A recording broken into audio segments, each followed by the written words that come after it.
Is your house ready? Decorations, pumpkins, costumes, and yes, lots of candy. Halloween, 1 week from today, and trick-or-treaters will come knocking on your door. Everyone is hoping for a very safe Halloween.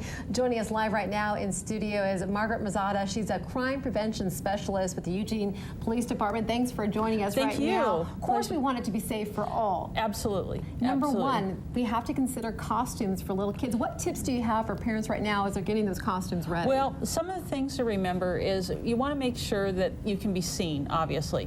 So a brightly colored costume, maybe adding some reflective tape on it, just making sure that drivers and other people can see the little ghost or goblin that's running around. Right.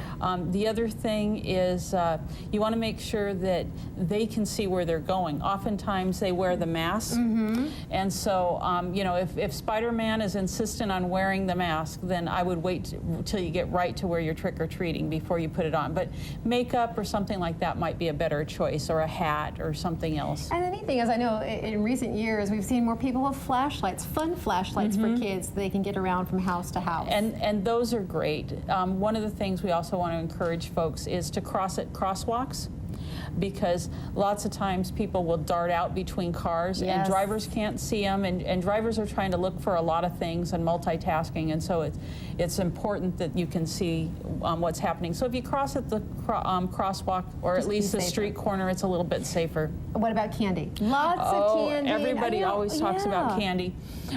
Enjoy it, have fun, you know, in moderation, but we also encourage people, you know, your parents probably told you, bring the candy home.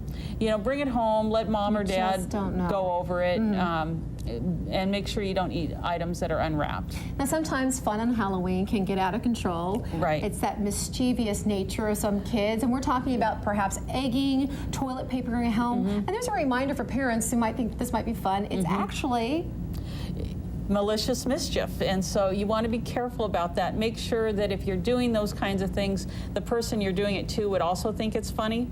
I recommend you don't do it, because sometimes those things get out of hand. You know, something that you think is funny, the next thing you know, somebody thinks it's a burglar, or you damage things. And charges can be, somebody can press charges. Right, and eggs can affect the paint on things when it gets very expensive for a homeowner or a vehicle owner. Well, always good tips from the Eugene Police Department. Thanks for stopping by.